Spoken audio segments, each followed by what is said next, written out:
All right. So here we are once again to do another podcast in the Fatherhood Foundation of Virginia studios. So before we get started, I got one question to ask you. Uh-oh. How do you spell align? Like your car alignment? need? Yep. A-L-I-G-N. Align. Yep. How do you Did I spell, pass Courtney? this Why Gandhi? is there a G? There's no need for a G. That makes absolutely no sense. To get in line is L-I-N-E. Yeah. Yeah, and that's Align. She was doing a Wordle earlier. yeah. I was doing the Wordle And earlier. she was like, "This is stupid. I don't even know what this word means." A lot. I don't even know how she said it, but she really put that G in there. I'm like, "Align." That's hilarious. This is a ligna. What is this? What is a ligna? What is a ligna? I mean, Well, 'cause English I is had- a screwy language. I had put like alien, and I'd gotten all the letters but the E right, and I was like, Yeah. "What the hell?" So then I'm Right. just guessing letters in there, seeing Yeah. which one stuck, Yeah. and it was that, and I was like, "I don't even know what this word is." That is so funny. Don't worry, everyone. She is happily employed. She's all ours. You know, Sid texted me today asking what he pays me for, and I said my amazing personality. Mm-hmm. Yes. What was that commercial where it was talking about the value of things, and then what's the word for, like, it's uncountable, right? Like yeah. See, this is my lack of Adderall. Words Words they're are just gone. out there in space somewhere. They're just floating and around. I can't grab it. This is gonna be a fun one. It is. I can't wait. Buckle. We should have brought some alcohol for this one. It'll make it even better. Might have helped. Unjumble some of my brain. Oh. Stimulants might be better though. Yep. I know a guy. So, how long you been doing this? Real estate? Mm-hmm. January was 20 years. 20 years. So that is, I got we in talked about that right before Yeah. the last one, but I was right before the 2008 crash, right? Right. So, and then we went through COVID. A whole lot of new agents joined because it was easy. But now since COVID, I tell people all the time, like, hey, there's really no baseline. Like when I talk about business, I always tell people, like, hey, when you're talking about your growth and your profit and your margins, we are year over year, all that stuff. You always take out your highest and your lowest, and typically your lowest is your first year in business, and then that's how you kind of get the average of where you should be, right? Yeah. Where the market is. But since COVID, it's just there's no baseline now, right? Every year's different. Yeah. The market's different every year. But after 20 years, and after everything we've seen in the last 6 years, really, if you had someone, brand new agent, if you were brand new today, like, where would you start? Knowing all the things you know now, all the things that we've gone through with the 2008 crash, the COVIDs, the presidencies, all of them, Yeah. Like, all of them. how would you approach this today?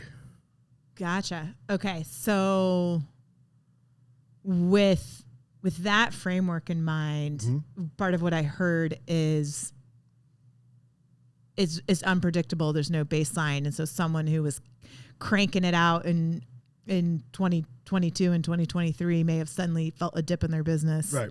In 24 and 25, something like that. So what would you do maybe to prevent that, to have more consistent based business, or to build up maybe with a little more? Yeah, like, I chance mean, for how would you? consistency? Yeah, like, how would you approach it as far as getting? Because I mean, there's a lot of things that's changed as well, right? Yeah. I mean, AI's getting bigger. You have this big shift in acquisitions. We just saw Real purchase Remax, right? There's this big I mean, I guess it's always been a thing, but there's definitely bigger now, I think, probably because of social media and whatnot. But there's a big brokerage. I don't want to call it brokerage war, but I mean, it's recruitment, right? Heavy recruitment now, right? Yeah. Because they've been financially incentivized to recruit people. Mm-hmm. So, brand new agent, one of the things that I've seen is that, you know, every industry really, but especially real estate, because it's such, hey, here's your license, you're a contractor, figure it out. Yeah. There's definitely a whole lot of figuring it out. Yeah. I will say majority of the brokerages out there don't want new agents and aren't taking new agents. And that's from the small boutiques to some of the big brands. Yeah. And they're pretty vocal about it. They want those new agents to go to the firms that have the foundation in place and the education and resources in place. There are some smaller boutiques who have brokers who are super hands-on and will work with new agents. There's some brokerages that'll take all of the agents, whether they have resources or not, and it takes those agents a couple years to figure out they're not getting what they need. Right. And then they go somewhere else. So part of it, the first step is finding a brokerage who actually has classes and resources, group things to one-on-one access for new agent coaching and training. Right. And if they can't show you a calendar and a plan, then I wouldn't join. Really, like, commission splits are probably the last thing that you need to worry about as a new agent. Because I'll tell you 0% of 0 is 0. So the training is going to be most crucial when you're entering. And I think most places will allow you to come in and sit in on training. So if you're interviewing 2 or 3 different firms, sure, I think you should show up. Don't show up to it, not only to a team meeting, right, where it's like rah rah and like, let's talk about, what we're selling, whatever. Show up to an actual training, right, and use that as a comparison if you're looking at multiple firms. Of course, Keller Williams Realty, if I'm allowed to plug them, absolutely, has the best reputation in the business for being a training company. Yeah, I mean, I will say, and I've told a lot of people this, like, if you're looking for training, at least from what I've seen, Keller Williams is top of the list. And even though my wife works there, I'm pretty unbiased when it comes to, they all aggravate me, all the agents now. all the realtors. But no, I mean, when you go in and you see what they do, the calendars, the productivity coaching, all the things, like, Keller Williams does a really good job of that. They do a really good job. And holistic. Yeah. Yeah. I say Keller Williams from what I've seen, again, and I think Liz Moore, I don't know about all the offices, but I know the Richmond office does a lot of good classes, and Joe's always trying to find stuff for the agents and stuff. Yeah. But you definitely, like I said, you definitely have to have that groundwork, right? Right. Because you're right, 0% of 0 is 0. Yeah. Right. Yeah. So, I think in the beginning, there's so many agents because, again, you're a 1099 contract employee. They spend so much time being busy, but not accomplishing anything. Yeah. Yeah. Because they're just, every idea, they're just trying to do it, right? I mean, inspectors do the same thing, but it's like, a lot of treading, a lot of spinning the wheels, but not really getting anywhere. It's kind of like being on a treadmill, and at the end you're tired. Yeah. And you're like, well, totally. I haven't gone anywhere. So you go to a class and you get super stoked and you're like, okay, I'm going to do all these things, and you can't do all the things. Yeah. And then you get started, but you don't finish. Or you get stuck in study, and you don't actually take action. I mean, that's where we can break it down for the DISC profile too, right? Yeah. Well, that's where there are plenty of SCs who get into real estate, which may on the surface doesn't appear to be a natural sales personality. Yeah. But does show up in liking to take care of people, Right. and they like the process, and they like walking people through the process, and all of that is wonderful. They're also afraid to pick up the phone or close. They're afraid to ask for the business until they know everything. Right.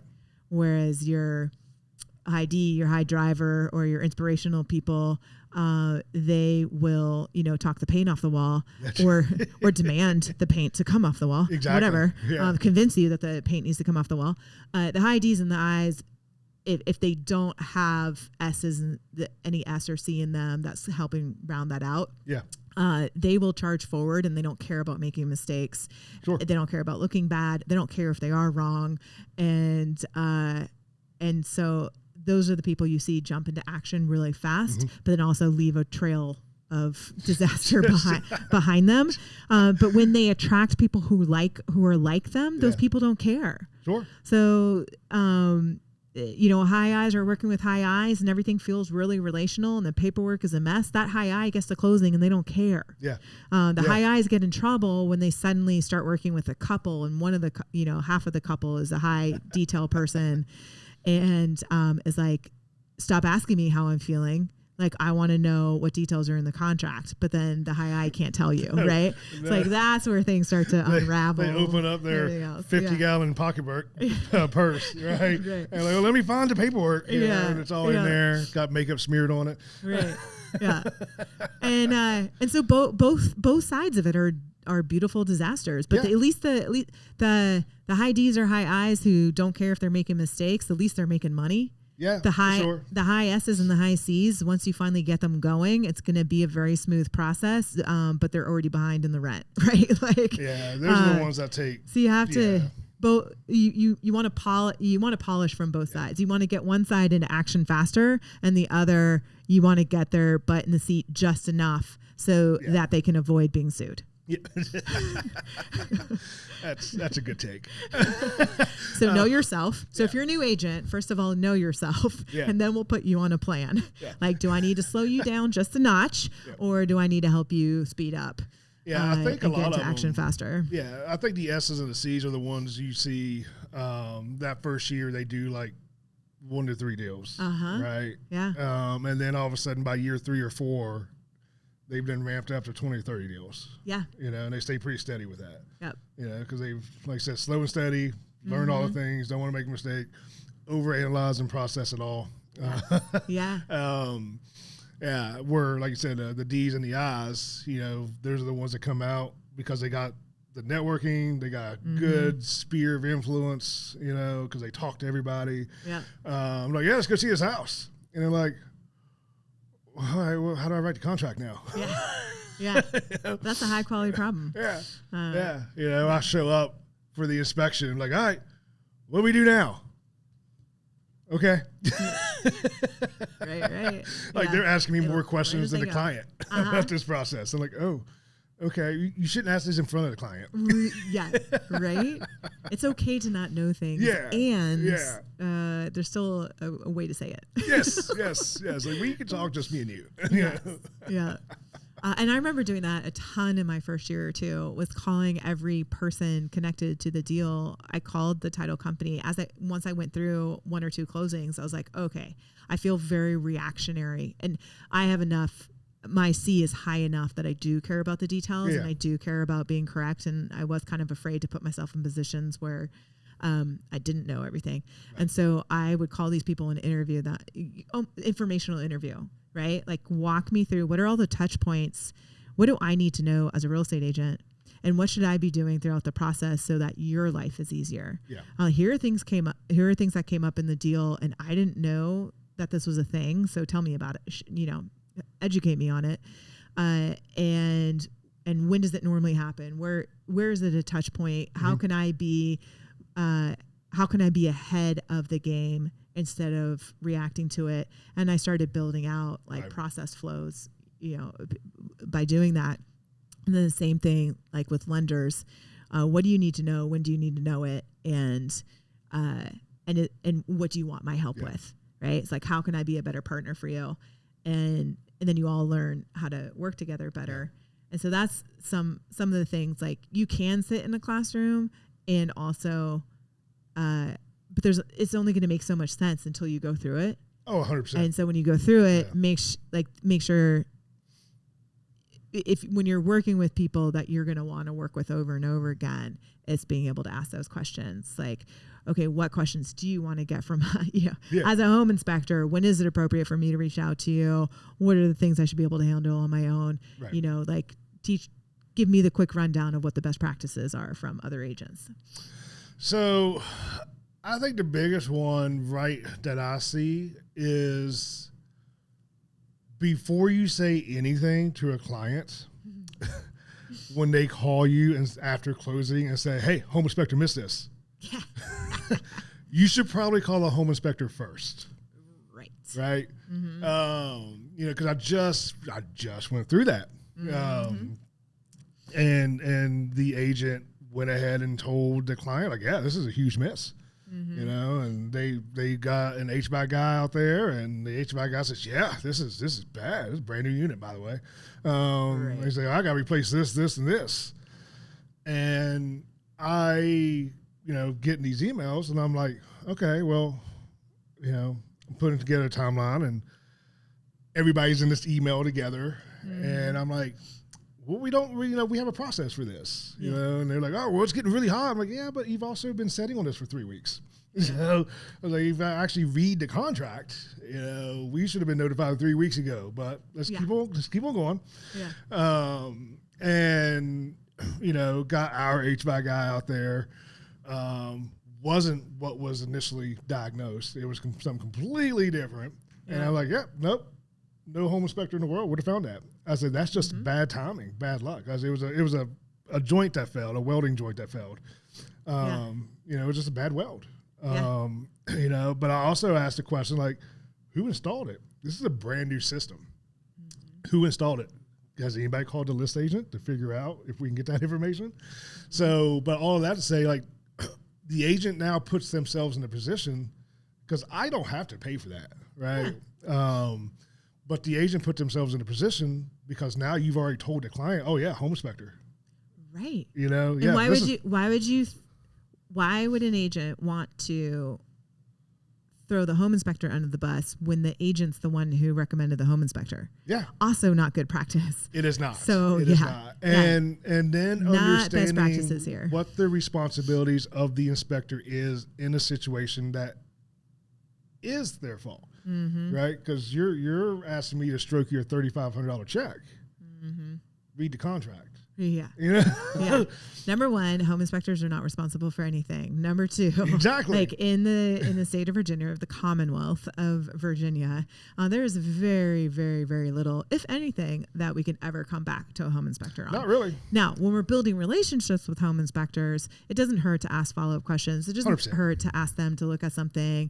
And when we're bringing a lot of business, then there are times where you may say mea culpa. Yes. Hey, let me help you with this. Yep. But you got to take the right, as a real estate agent, you got to take the right approach. You do. If you want to be treated in that way. 100%, because I've been told, I think I've been told probably by Courtney, because she's mean, like you pay too much out. Right, like you shouldn't be, but the difference is when you come at me in that way, right? Yeah. Like I'm willing to help you, right? Whether it's our fault or not. Like I'm like you come at me a certain way, let's try to make this where everybody's happy, right? Yeah. And you're so knowledgeable, you are able to help in ways that not all companies can. Yeah. I tell Sid all the time, if you give a mouse a cookie, does the mouse want more cookies? What's that riddle? The book. How do you spell Align? The book. The book. Align is stupid. That word is stupid, and it shouldn't have a G in it. But there's been a few people that's came to me, and I mean, I'll be honest. I'm like, yeah, that's a legit mess. You know, I mean, but you're being an asshole. Like you're yelling at the office. Yeah. You're stomping your feet. It's not that serious. Like I had somebody losing their mind over a $300 problem. Oh, and I'm like, no, you can go get bent. Yeah. Like take me to court. Right? No attorney's taking this. Yeah. So there is that line, and like you said, it's very hard in Virginia to sue and win against a home inspector. Right. Because of the contracts, because of the laws, we're a limited liability state. Unless you can actually prove that I intentionally omitted things, right? Negligence, basically. Right. That's the only way, and that's through the Virginia Supreme Court has set that precedence. So that's the important first lesson for a new agent to learn and know about the home inspection process. 100%. That's what it is. You can't come back against the home inspector. Yeah. So with that in mind. And the best agents I've worked with, they've told their clients, like, they're a home inspector here for 3 hours. Yeah. They're not going to find everything. They're not going to find everything. Yeah. And that's part of my speech. Yeah. They're not going to find everything. We talk about this during the buyer consultation when I walk them through, here's the order of things. Here's the point in the contract that we have an inspection contingency. And here's the process. Here's what we're doing. Here are the things that we're looking for. Oh, by the way, we're never going to know all the things about the house. And I can guarantee you that something will go wrong after you move in. Congratulations, you're a homeowner. Yes. Now, I hope for your sake, it's only a $300 item. And even if the home inspector says everything's in working order, it doesn't mean it's in working order the day after you close. Yes. So those are the things where you want to have emergency savings. And it also it is what it is, but that's what you're taking on as a homeowner. So as a new agent, if you're not teaching, coaching your clients to have those expectations, the part of the problem here, the reason the agent is so hysterical is because they weren't prepared. The agent's not prepared emotionally and didn't prepare their clients about what expectations. So their clients are flipping out. They're calling the agent's jumping to conclusions, and then they're being reactionary, and then they're throwing that at you or any home inspector. And then so that goes back to some of the underlying ethics. Like we have in Keller Williams, we have our belief system. It's called the Y4C2Ts. And so one of those is stay. The S stands for stay and curiosity. So your client calls and they're flipping out because they just discovered something, something's wrong with their home. Yeah. So they're freaking out.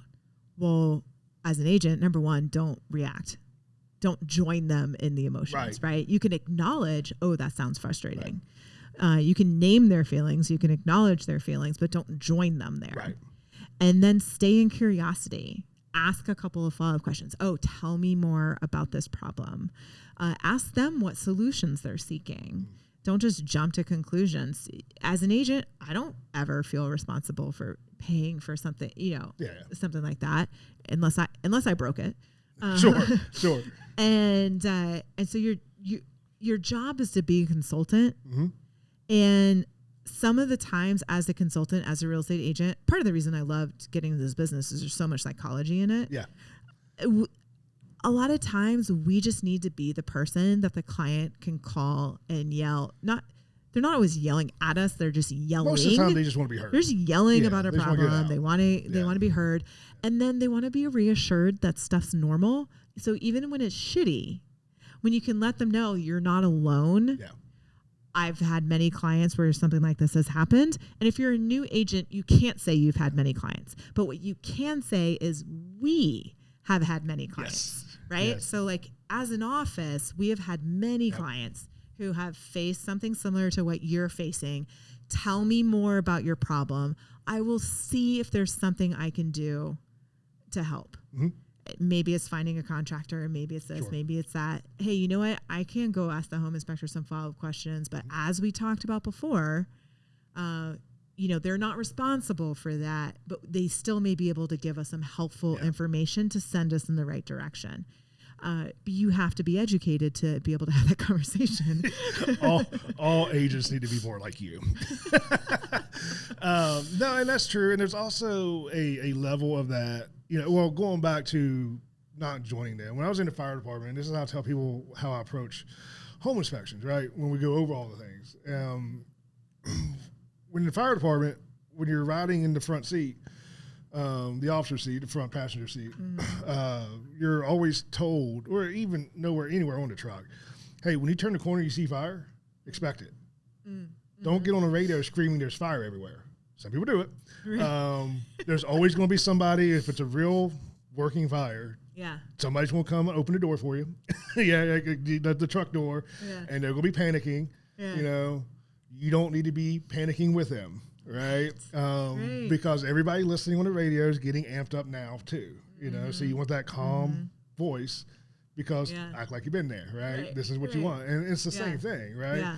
You know, you don't want to join them because you're supposed to be the calming presence of it, right? The knowledgeable one. But there's also a layer of, I don't want to say this generation because that's not true. It's younger people in general. Like when I was young, it was the same way. I'm sure when you were younger, it was the same way, but it's a conflict resolution problem. Like people don't like conflict. And it's not till you get older and bitter and salty like me that you're like, I don't care. You know, like let's do this, right? I'm gonna tell you exactly how I feel. So zero bleeps given. But there is a part of that. Like they don't like people being mad at them. And they don't want to dive into the conflict because they don't want to feel like they're being yelled at, right? So it's a deflection. You know, it's a defense mechanism, but they're going to deflect off of that. So I do think that there's not enough. There's a lot of training in a lot of offices on how to make a phone call, right, and how to get the lead generation. But there's not a lot of training that I've seen on the conflict resolution side and how to handle those things, right? Because it's a big, I tell people all the time, I'm in home inspections. I piss people off all day, every day. I don't mind calling somebody, pissing them off. You need me to piss somebody off? I'll do it, right?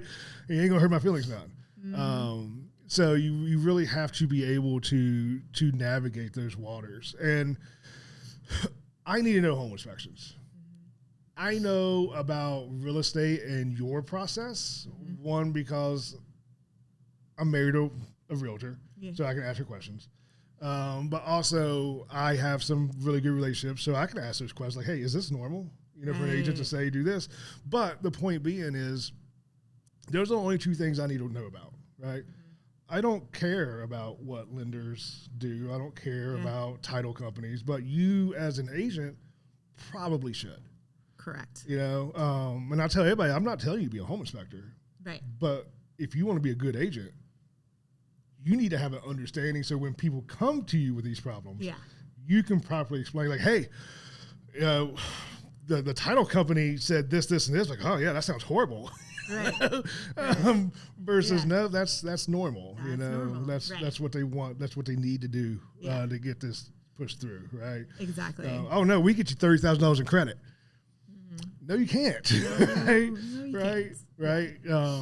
So, like I said, and I say this not to be dismissive, but it's also, I tell people, like, realtors, out of this single transaction, this one transaction, realtors make the most money out of anybody involved, directly involved in that real estate transaction. I'm not talking about, hey, you need a $20,000 HVAC, right? You got to pay, but you know, title, lenders, realtors, home inspectors, pest control. There's always exceptions to the rule, but for the most part, but it's because you are guiding the process. And you need to know a little bit about everybody's job. So it's no different than, again, going back to the fire department. The battalion chief on scene makes the most money out of everybody, right? It's really easy to look at him like all he does is sit in his car and tell people what to do, right? But he's overall responsible and has to know what everybody's job is and what everybody can and can't do on that scene and direct them. And if there's a problem, they're the ones that's trying to figure out how to address the problem. So that's how I equate it. So I think a lot of people, I always say when people come into home inspections, what they do is they say, hey, I want to be a home inspector. Cool. Because they see us walk around and check outlets and doors and they think that's all it is. And then they go and get their classes and they follow us around like, oh, I got to know a lot. Yeah, you did. You gotta and then they disappear. A lot. And I think the same thing happens. I don't even think it happens with agents, but I think there's a lack of understanding of how much you should know. Right. I always say should. Yeah. You don't have to, but you should. Plenty of agents who don't, and it's a mess working with them. Yeah. Yeah, you're right. Shoulds. Not only is there a lot that you need to know as a home inspector, you also have to go into a crawl space. Yeah. That keeps me out of your industry right there. Yeah. We've been finding a lot of black snakes this year, so that's fun. Yeah. They keep posting in the Slack app. Yeah, Todd found one. Looks like it was behind a dryer or something. Snake sightings. Yeah. Ugh. Yeah. I've only been nervous one time, and I was in a crawl space, and I saw a lot of snake skins. Oh. A lot. And then I started seeing little holes. Oh, no. In the insulation. I'm like, I don't think I'm alone here. So that was a fast crawl space inspection. Luckily, it was big, so I like height-wise, so I can get through it pretty quick. Interesting. I will never get into a crawl space. Speaking of snakes. Never. And sharks and other things that we are terrified of, even though we rarely ever like come across them. Do you think it's because, like, is it because we were too young when we saw Indiana Jones and Jaws and Arachnophobia? Yes. Is that why did our whole generation get parents hit with these? Let us watch movies that today's parents will not let their kids watch. No. Because they weren't even rated back then. No. I remember like at 6 years old or 7 years old watching a movie about killer bees. Yeah. Right? And it just messed me up. The killer bees are coming. Hey, Sharknado did a number. Sharknado. Yes. There's I think. your age. We were traumatized by Jaws. She has Sharknado. Yeah. Yeah. Between Jaws and having to hold a flashlight for my dad. Right. I had a sleepover where I saw The Hand That Rocks the Cradle. Yes. And it's okay if people haven't seen the film. All you need to know is that I will never have a male OBGYN. That film ruined it forever.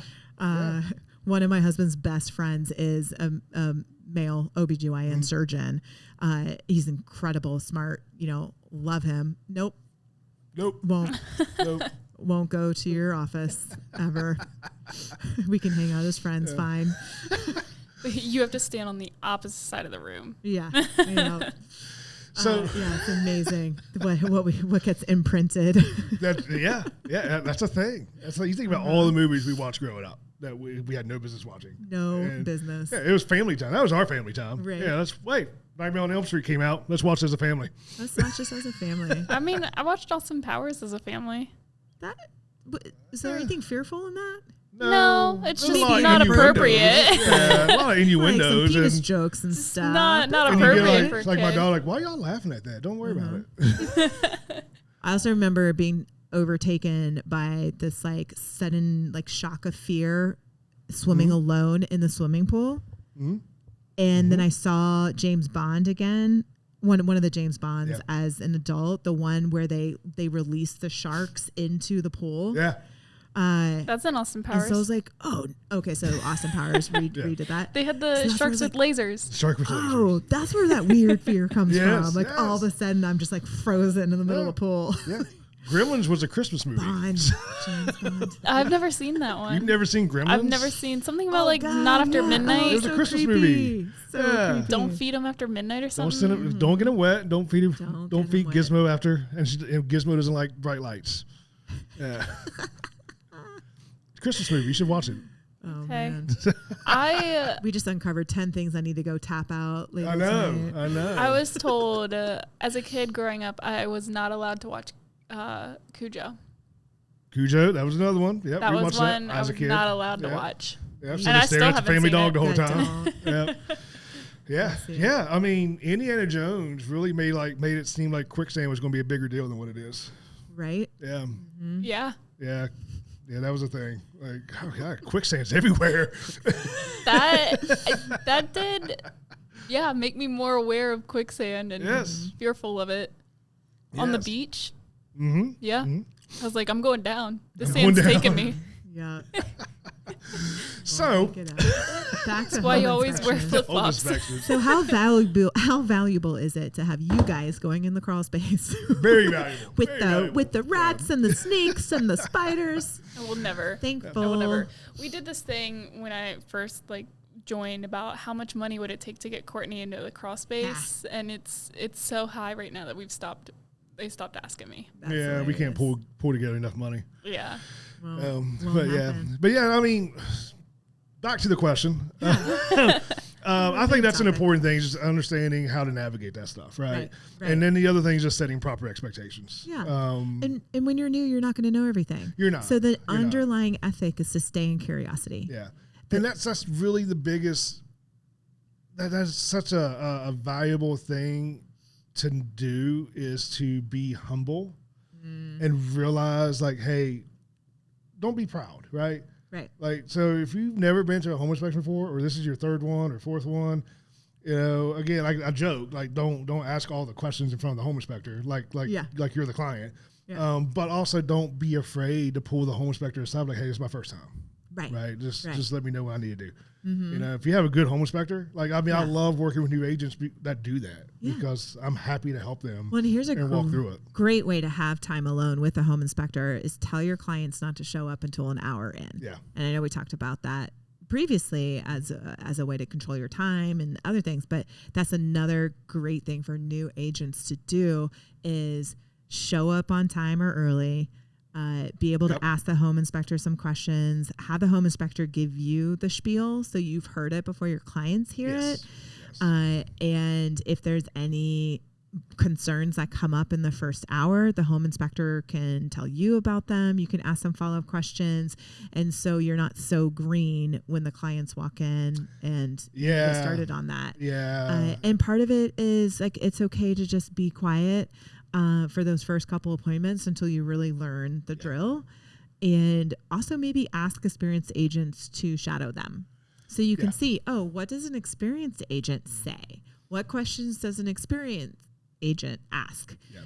And that's a great way to. And I think there's this unrealistic role. There's an unrealistic expectation or pressure to put on, I say agents, but it's probably a lot of people, home inspectors too, because they do this, is you need to act like you know everything. No. Right? Like, you still don't know everything. You can't, don't let the client see weakness, right? Uh-huh. But like I say, everybody starts somewhere. There's always going to be something that you just don't see or think of. It is that, and it is a hard thing as a new agent because you don't know what you don't know. Yeah. And so as those things come up, it's very overwhelming because you don't know which things are okay to not know versus that feeling of you should know. Yeah. And as you get more home inspections under your belt, as you get more experience and more deals, more years, you start to really settle down and have comfort in that. It doesn't throw me at all if something comes up and I don't know it. Yeah. It's always surprising. I'm like, man, 20 years in, there's still these surprises. Yeah. This is a new thing. Okay. But my competency has grown so much that it's, there's no anxiety around it. Yeah. Because I know what I'm supposed to know. Sure. Well, so I'm comforted by the end. There's probably a lot of, and I'm assuming in the beginning that there's a lot of pressure on the agents in the terms of like, hey, don't screw this up, right? Because if you screw this up, then there's lawsuits and there's E&O and you can be sued and, you have to pay, $15,000 to fix this. And so there's a lot of that too, right? I mean, we had it coming in. That's what they teach you in home inspector school is you're going to get sued for everything. And it's we carry a ton of liability. And then after like a few months, you're like, we don't have any liability. Yeah. Like I'm being honest, like we don't really have a ton, right? Yeah. You need insurance if one of y'all falls. Yeah. If someone forgot to turn the breaker off. Yeah. So I think there's a lot of that. There's a lot of fear mongering going on in the industries about that, and now all of a sudden you're fearful, like, I just started, right? This is it. Yeah. I've only done 2 deals. I'm gonna lose my license today. Right. So, well, want to say you want to practice what your responses are. So it may be, I believe it's this, and let me go triple check this for you. Yeah. I'm gonna go ask some of my resources and circle back. But then you need to make sure you circle back. Right? I understand. I do it all the time. It's always okay to either don't answer, like don't give a direct answer. Say, hey, these are great questions. What else do you have questions about? And you just quickly turn the conversation around. So you're just asking them a bunch of follow-up questions, but not answering any of them. Yeah. You're like, great, I just took down all these questions. I think I know most of these answers, and I also want to triple check some information here. Mm-hmm. So let me go do all that, and I'm going to call you back. I do it all the time. I've told people like, hey, this may be okay, may not be okay. Mm-hmm. I need to find out. Yeah. I'm going to check it. If you see it in the report, then it's a problem. Right. Right. If you don't see it in the report, that's not a problem. Yeah. It wouldn't surprise me if somebody comes out and say this is 100% fine. You know, but I'd rather that than me not say anything. Mm-hmm. So I mean, there's so much to know. Like it's impossible to know it all. Right. Whether it's as a realtor, because the rules are always changing. You know, and you're coming across things you haven't seen before. You know, and even in 20 years, right? The average agent, let's talk about just home inspections in general, but the average agent, you know, they say do 6 to 10 deals a year. Yeah, I think lower, but yes. So I'd say the average producing agent. Right. So even at 10, right, we'll call it 10 to make it easy. 10 years, that's 100, right? 20 years is 200. Right. We do 1,500 inspections in a year, right? Yes. So you know, and it's not taking away from the experience, but it's also like, hey, it's not 10 a year isn't a ton of experience for home inspections and seeing the things because of how complicated the industry is anyways, right? Mm-hmm. And the systems we're looking at and the code changes and 1890s home versus a 2025 home. Oh, and man, yeah, you know. Big difference. Yeah, so there's a lot because I always love that when I get told, well, I've been doing this for 20 years, I've never heard that. And you look them up like, oh, you've done 3 20 home years inspections. Means nothing when their sales are low. Yeah, we do more home inspections in a week than you've done your entire career. Right. So, no surprise you haven't heard of it. So, but anyways, I digress. And I think what happens is there's all this movement. Like I said earlier, there's a lot of treadmills going on, right? A lot of movement and not really no direction. Yeah. You don't get anywhere, and you do that for a couple of years. I know in the fire department, it was always like 5 to 7, 6 to 8 years in, you start getting burnt out. Right? Like you come in, you're gung ho, like this is awesome. You know, this is like the movie Backdraft. I'm a hero.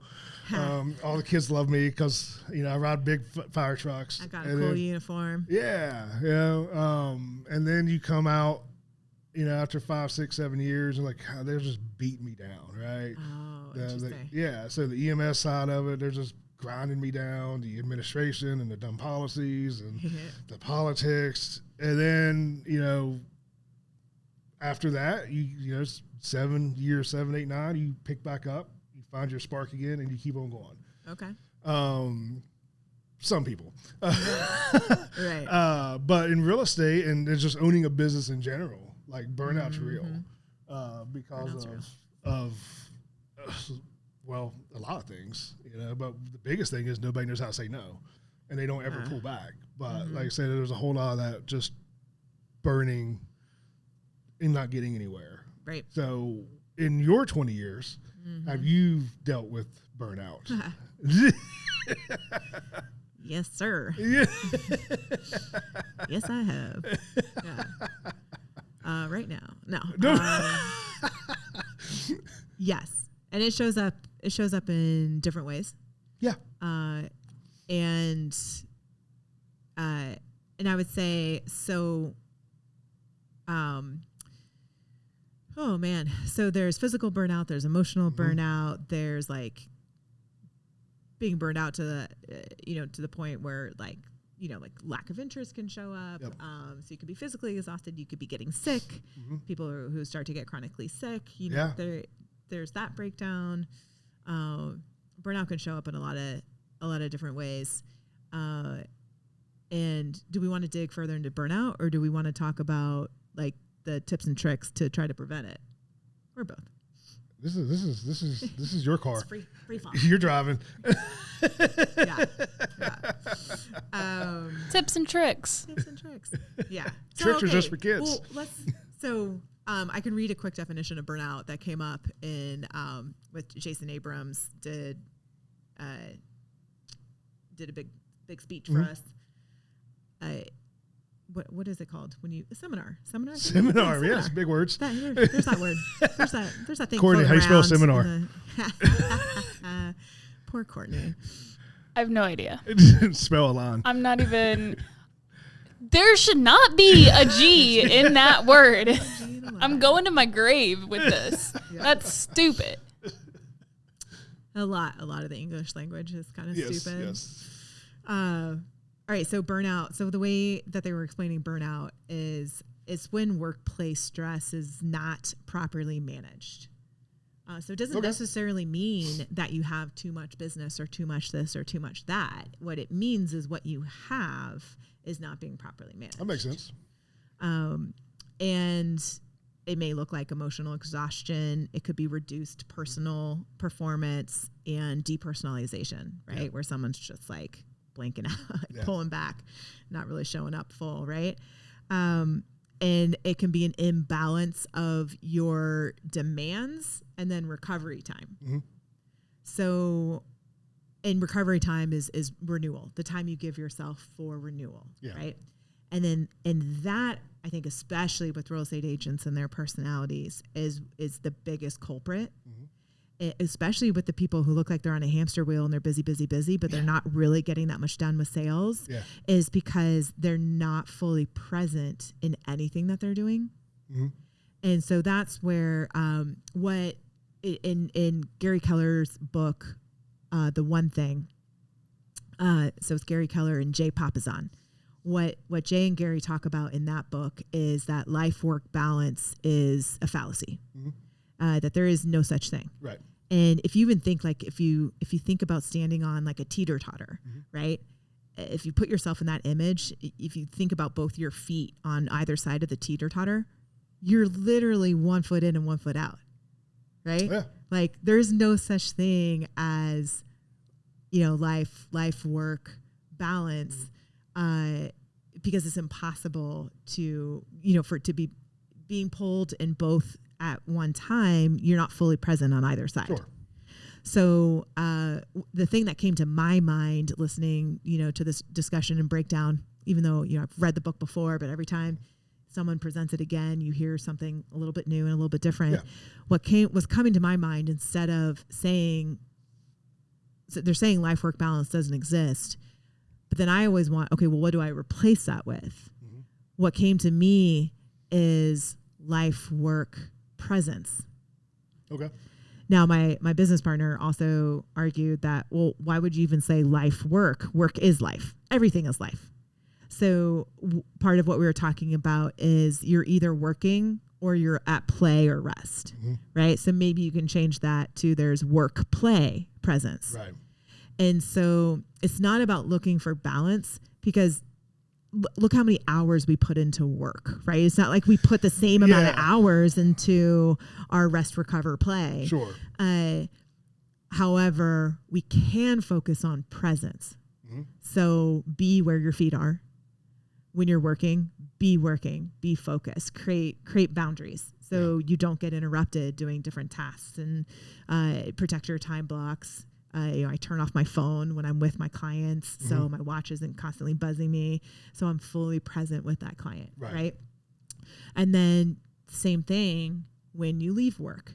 So how many times do I sit in my car for 20 minutes with the heat or the air conditioning running, depending on the time of year, right, to finish a conversation? Yes. So then when I walk in the door, I'm off my phone. Yeah. And I'm greeting my dog. I'm greeting my spouse, mm-hmm. and I'm present in the home. And what a difference it makes when I create that break, right?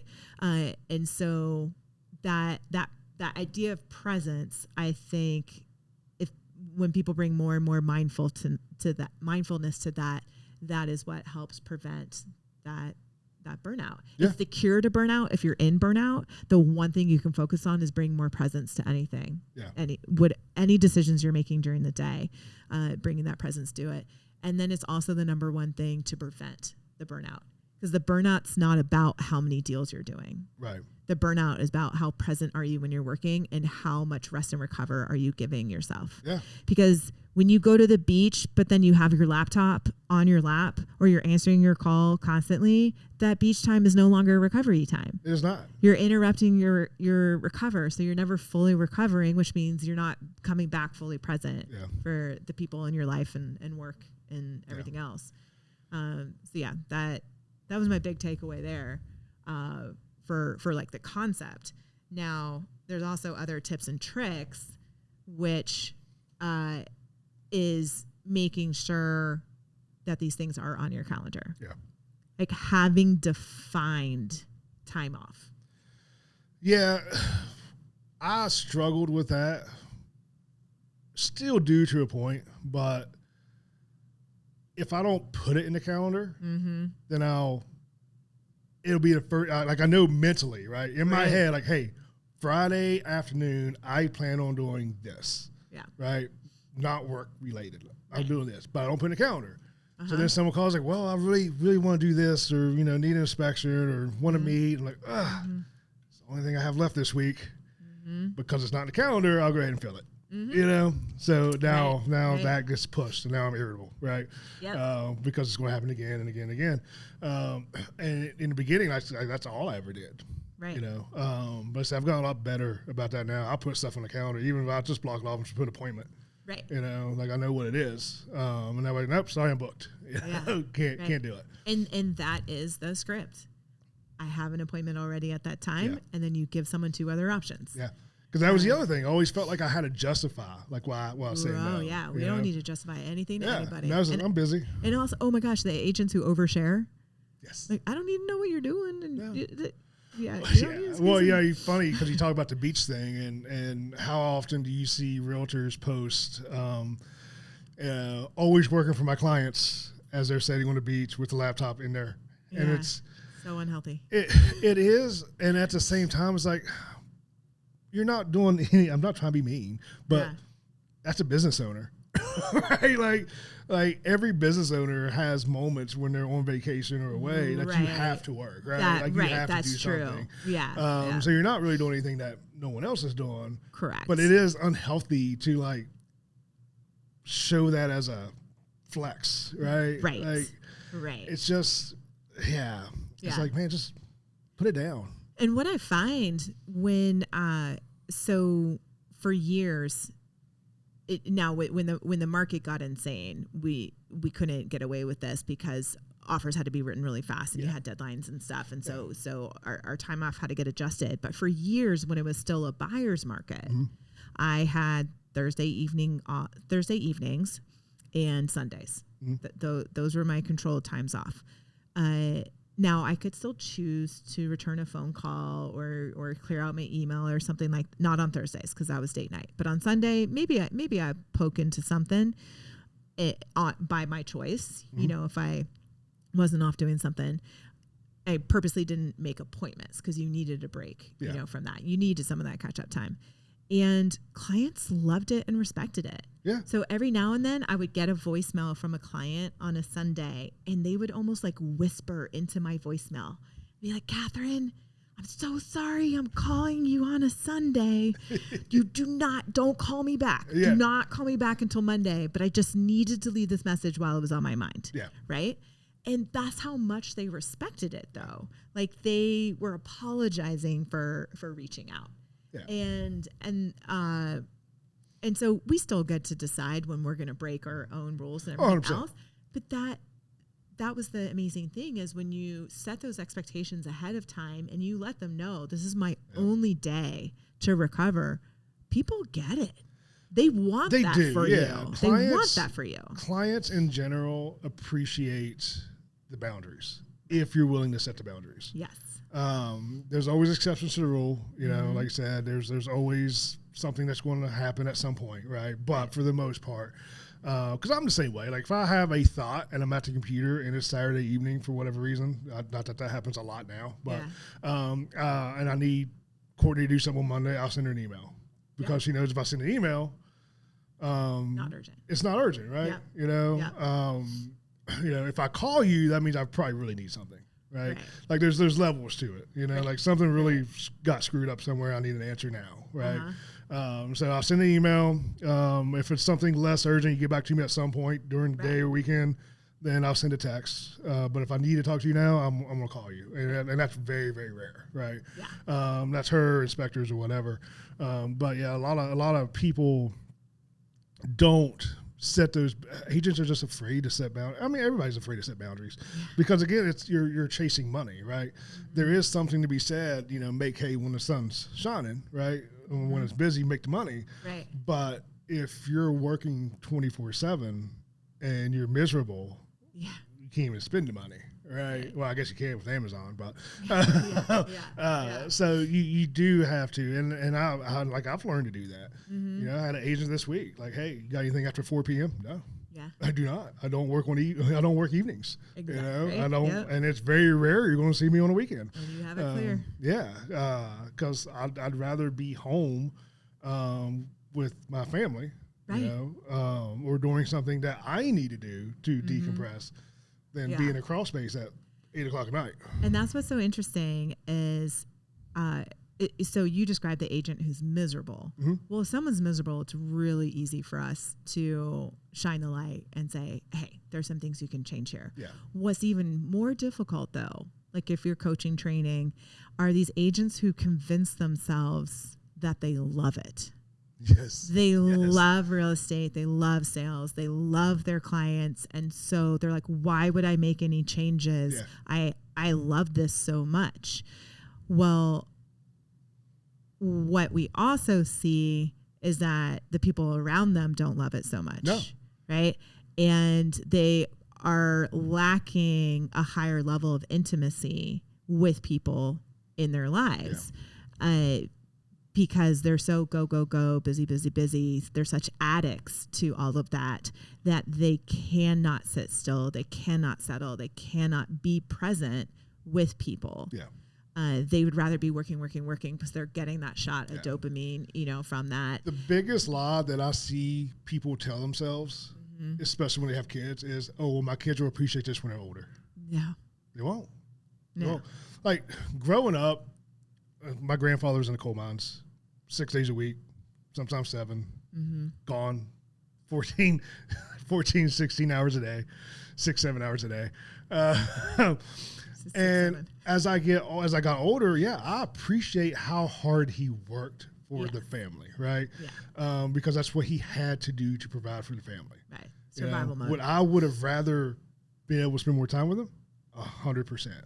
And if you're in a position to where you don't have to sell 40 houses a year, like you can be okay with 30, right? I promise you, your kids would rather be with you. Your spouses would rather be with you than you getting up from the table every night, answering the phone. Yeah. Your kids will benefit from you getting psychiatric help. Yes. More than any money you bring into the household, right? If you can break your family, like whatever negative patterns, if you can break the negative patterns that you got from your family, if you can figure out your addiction and show your children how to be present, that will be the greatest gift going into their adult life. Like all the stability that people are striving for as they chase deal after deal after deal, and the things that they can buy with it. Yeah, it's awesome that the college fund might be full, but then you'll have a daughter who doesn't spell a line and drops out in a couple of weeks. So why, you don't know what your children are actually going to want to do. I really am. Wow. You don't know that your children actually want to go to college. So why are you working so hard? And over a stupid word too. What the world?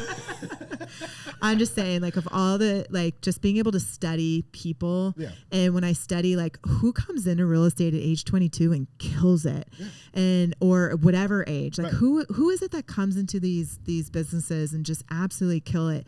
And I see there's two ends to the spectrum. There's the person who is running really hard away from something. Yes. So there's the person who's running from trauma, and they're just digging down, and they're going to be successful no matter what, because that work ethic is what saved them as a kid, right? There's that, and then they're gonna have a coming to at some point. Oh, I'm sure. One of their decades, some of that shit's going to come crashing down, and they're going to have to dig deep. The other type of person I see who has really amazing success early on are the people who were nurtured. Mm-hmm. Right? They had emotionally balanced parents. They had a house full of love, and the love and the nurturing matters more than any financial security. So you can be poor and loved and where you felt safe, and you will have an easier time going into adulthood than someone who was wealthy and whose parents were emotionally unavailable and expected too much from them. Like, they're going to be crippled by that need for imperfection. I'm on the trauma side. Not because my family was wealthy. We were poor and unaffectionate. Poor and traumatized. All right. Because there is a point where it was like, you see, like, I saw parents struggle, right? Right. Lots of, don't have enough time to go into the therapy session. But especially when you go from a salary job to you eat what you kill, right? Uh-huh. And it's like, man, I don't want to end up like that, right? So it's just like, when is enough?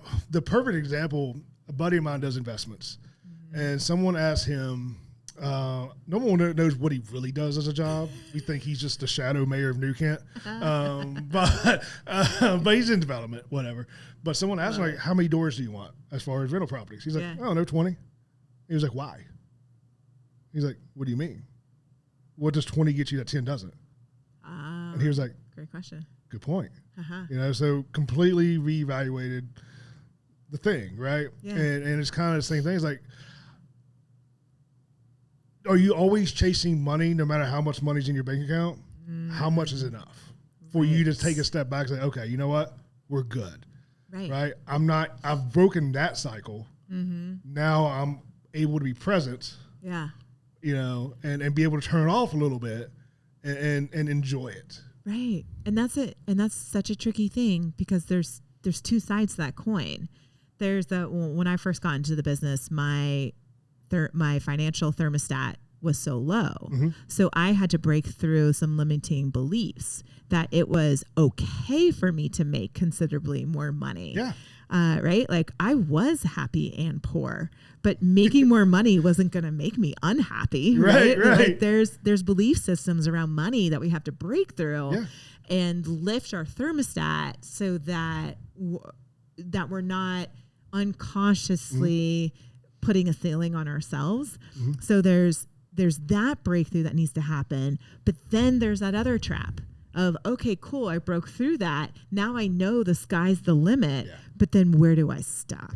Yeah. Right? Okay, well, and then you have to face, okay, well, when is enough enough? What am I chasing? Like, it's like you're always setting the next, when you're goal oriented and they're business, okay, well, cool, I got to this level. Now I need to get to the next level. But then really, do you though? Yeah. Like, it's usually about the journey, right? Not the destination. But if you get to the point where you're giving yourself jobs that you no longer like, and the point is the destination, then now it's time to reconsider that the goal that you're chasing, because you're no longer liking the journey. And so that's where it depends where you are. Some of the newer agents, we actually have to break through limiting beliefs to raise their financial thermostat. But then once you get going, at some point you need to have that conversation with yourself to define what's enough. Yeah. And realtors specifically don't do themselves any favor with the psychological side of that when you see people constantly posting how much volume they've sold, right? Because that's where you start feeling like, well, maybe I'm not doing enough, right? Like, oh, because like I said, I mean, I had talking to an agent and was at the gym one day, and she's been doing real estate forever, high producer, you know, everybody in the area knows her name and whatnot. And she told me, she's like, you know, last year I didn't have a very good year. She had a great year compared to 90% of people, but she's like, who's she comparing herself to? Yeah, but she's like, but you know what? I think I finally realized, like, it's okay if I'm not the number one person in my office. Right. So, do we call that an ego death? You finally realize, like, oh wait, that was an ego goal. Everywhere you look online, it's just nothing but how many sales you've done. You know, who's the top producer? That's why look at these awards. I usually deny requests for realtors to be my friend. Like, nope. Yes. When I'm on here, I'm not trying to. I don't care. So there's a psychological aspect of sales. You just don't feel like you're adequate because you're not. You know what I mean? Like, so you have to avoid the comparison. You do. Like only follow people who are putting content out there that you're learning from, or use it as an educational tool to say, oh, that's a cool client party idea. Yes. But like, what do they say? Don't compare your insides to someone else's outsides. Yes. Right? So you're feeling like you're not enough and this and that, and then someone's posting all these amazing things on social media. You're comparing your insides to someone else's outsides. It's never going to come out great. There's but be rule. Specific about why you're getting on social media. Use it as an educational tool, not a comparison tool. Yep. There's a rule with posting where it's the 80-20 rule. 80% of what you post should be educational or entertainment, and the other 20 is promotional. Right. That is. You've been working for me for how long?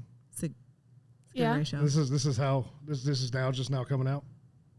I've been known that. I've been known that. Yeah. That's new kid education. I also just took I took all the apps off my phone. Did you? Good for you.